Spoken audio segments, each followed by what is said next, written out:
Olá, queridos, a paz do Senhor Jesus. Bem-vindo novamente ao canal Bíblia-Info, o qual aqui estaremos tratando de alguns assuntos relacionados às Sagradas Escrituras. Eu espero que esses poucos minutos que aqui vamos estar juntos, você e eu, a gente possa vir a crescer na graça e no conhecimento da Palavra de Deus. Amém? Então, vamos lá.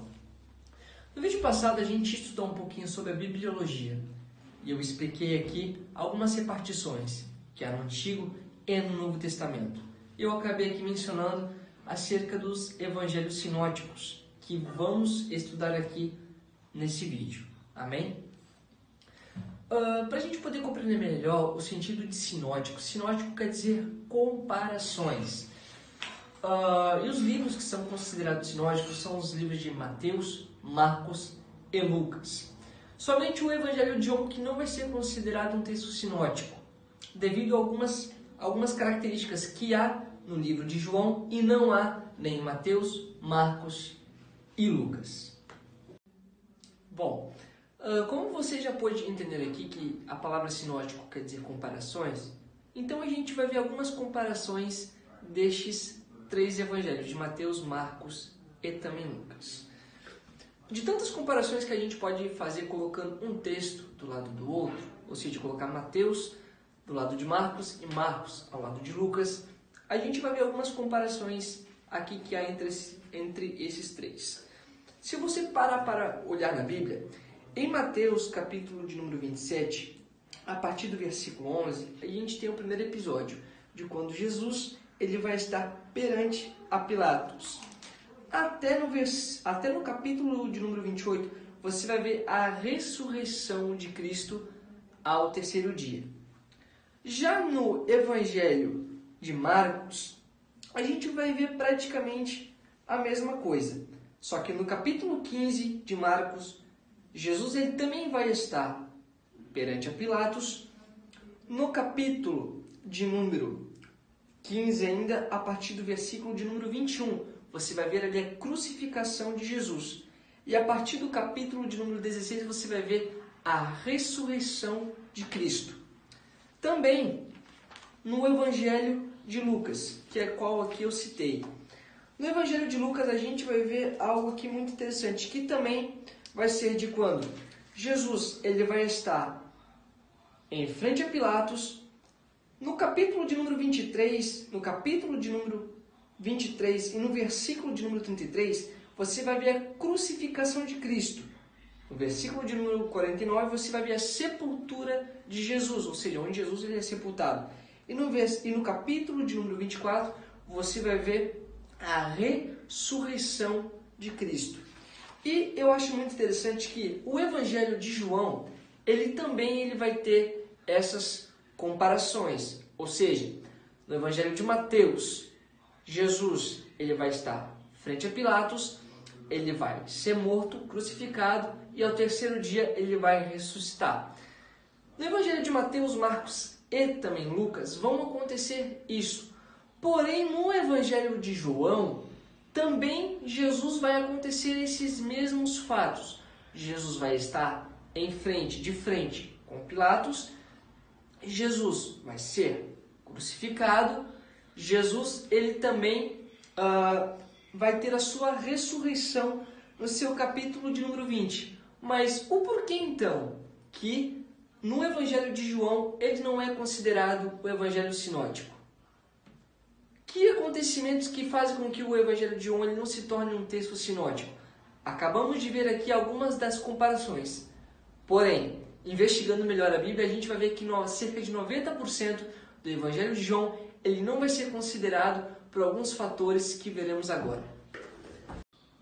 Bom, então a gente viu aqui que nos Evangelhos de Mateus, Marcos, Lucas e também João, Jesus ele vai estar em frente a Pilatos, Jesus vai ser crucificado e ao terceiro dia Jesus ele vai ressuscitar. Só que, porém, outra coisa a gente deve entender. O que? Para quem Mateus, Marcos, Lucas e também João, eles vão escrever qual que vai ser o destinatário desses evangelhos.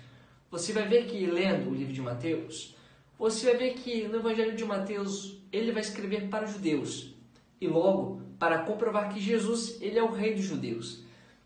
Logo em Marcos já vai escrever para os romanos que o objetivo dele é provar que Jesus é aquele que faz, aquele que opera milagres. Já em Lucas, ele vai escrever para os gregos, que é para provar que Jesus ele é o homem perfeito. Só que somente em João, ele não vai ter um povo único que ele vai se referir. Se você for parar para olhar os textos de João ele vai ser um texto universal. Ou seja, João ele vai escrever tanto para os judeus quanto para os gentios. Só que, dessa vez, para provar que Jesus ele é o Filho de Deus. Então, observe que nesses 4 evangelhos, cada um vai ter o seu destinatário, mas também cada um vai querer provar algo. Ou seja, todas essas comprovações ou essas provações vão ser todas relacionadas à pessoa de Cristo. Bom, eu citei aqui, eu disse que 90% do que está escrito em João, você não vai encontrar em Mateus, nem em Marcos e nem em Lucas.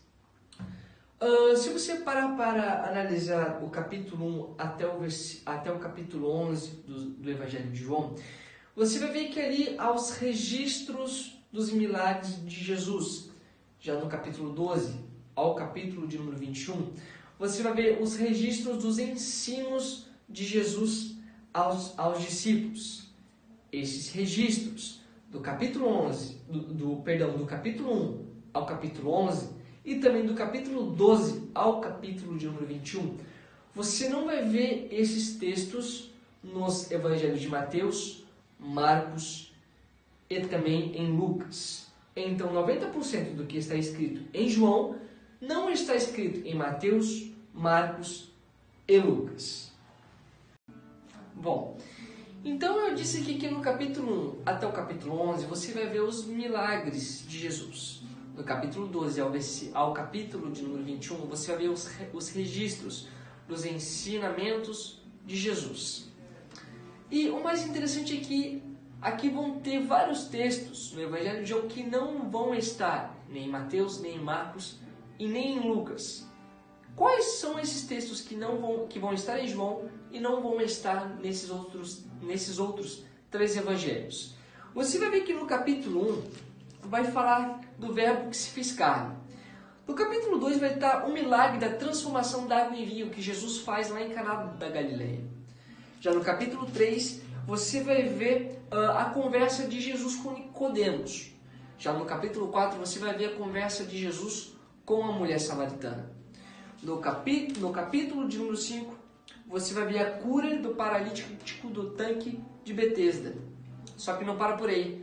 No capítulo 9, se você for parar para olhar a Bíblia, você vai ver a cura do cego de nascença. No capítulo 10, vai estar ali Jesus, o bom pastor. Agora, já no capítulo 11, você vai ver a ressurreição de Lázaro. No capítulo de número 13, você vai ver de quando Jesus ele vai lavar os pés dos discípulos. No capítulo de número 13, no versículo de número 31, você vai ver a instrução de Jesus aos discípulos. No capítulo de número 17, você vai ver outro texto da oração sacerdotal de Jesus. E para concluir, você vai ver que no capítulo de número 21 vai estar o quê? A pesca milagrosa. Então, são textos que estão em João, porém não são encontrados nem em Mateus, nem em Marcos e nem em Lucas. Vendo ali no capítulo 2, no capítulo 4, no capítulo 5, 6, 9 e 11, você vai ver os 7 milagres de Jesus como uma prova de que é afirmativa de João, de que Jesus ele é o Filho de Deus. Se você parar para ir um pouquinho mais fundo no texto, você vai ver que João ele vai fazer uso desses 7 milagres de Jesus, esses 7 milagres que Jesus ele faz para provar que Jesus ele é o Filho de Deus. Bom, então vimos que 90% dos textos que estão em João não estão nem em Mateus, nem em Marcos e nem em Lucas. Por isso que o Evangelho de João ele não é considerado um Evangelho sinótico. A exemplo disso que vimos que há 7 milagres desde o capítulo 2 até o capítulo 11 de João. Então ali os 7 milagres de Cristo.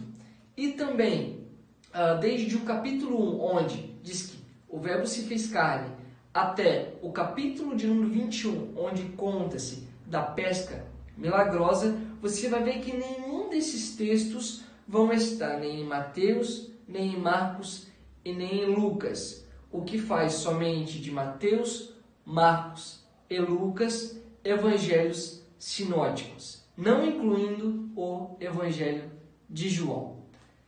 Que esse estudo venha acrescentar graça, conhecimento para a sua vida.